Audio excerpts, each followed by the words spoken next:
이번에는 KBS 충주 스튜디오 연결해서 북부권 소식 살펴보겠습니다. 장혜진 아나운서 전해주시죠. 네, 충주입니다.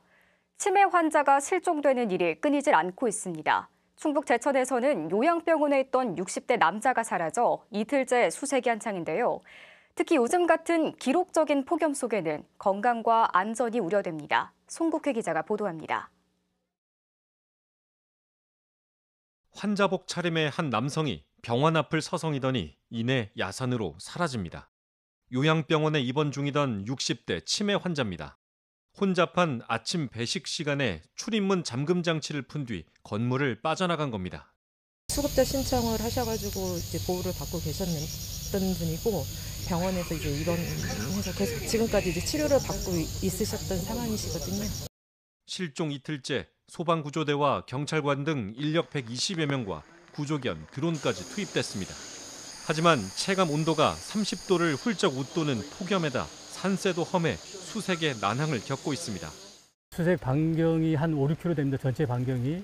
워낙 강범위하다 보니까 이 실종되신 분이 어디로 갔는지를 지금 방향 감각이 전혀 지금 없는 상태입니다. 지난달 27일 낮 기온이 35도까지 올랐던 부산 금정산에서도 치매 증상이 있는 70대가 집을 나선 뒤 실종 엿새 만에 탈진 상태로 발견됐습니다. 최근 한 달 새 전국에서 실종 신고된 치매 환자 가운데 6명의 행방이 아직도 묘연한 상태입니다. 최근 8년 새 실종됐다 숨진 채 발견된 치매 환자만 무려 800여 명입니다. 고령화 추세에 치매 환자도 실종 피해도 끊이지 않고 있는 상황. 치매 환자를 살피는 주변의 관심과 신고를 비롯해 배회 감지기나 위치 확인 시스템 보급 등 근본적인 예방 대책이 더욱 중요해지고 있습니다. KBS 뉴스 송국혜입니다. 다음 소식입니다. 충주시가 최근 중앙경찰학교에 보낸 카풀 금지 요청 공문에 대해 논란과 오해가 커지자 공식 사과했습니다. 충주시는 온라인 홍보 채널을 통해 중앙경찰학교 학생들의 유상 운송 행위를 금지해달라는 민원 전달 목적의 공문을 보낸 것이라고 해명했습니다. 마치 카풀을 금지하는 것처럼 오해를 불러와 사과한다고도 언급했는데요. 이번 논란에 대해 중앙경찰학교 측은 학생들의 유상 운송 행위가 확인된 바 없다는 입장입니다. 음성군은 최근 통계청이 고용조사에서 처음 발표한 지역 활동 인구가 11만 8천여 명으로 집계돼 전국 군 지역 가운데 가장 많았다고 밝혔습니다. 지역 활동 인구는 15세 이상 인구 가운데 상품 서비스 생산 분야에서 수입이 있는 일을 한 취업자와 실업자, 비경제 활동 인구를 포함한 수치인데요. 항목별로 음성에 주민 등록한 취업자는 5만 8천여 명, 다른 지역에서 유입된 취업자는 3만 3천여 명이었습니다.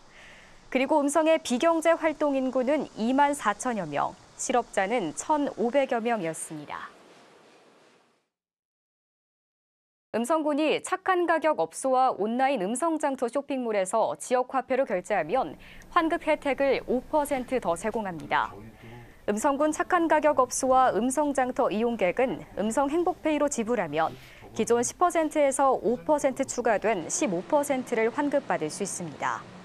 음성군은 이와 함께 다음 달 추석을 맞아 한 달에 30만 원까지인 음성사랑 상품권 1인당 구매 한도를 50만 원까지 늘릴 예정입니다. 충주 문화유산 야행 행사가 오는 23일과 24일 충주 관아공원 일대에서 열립니다.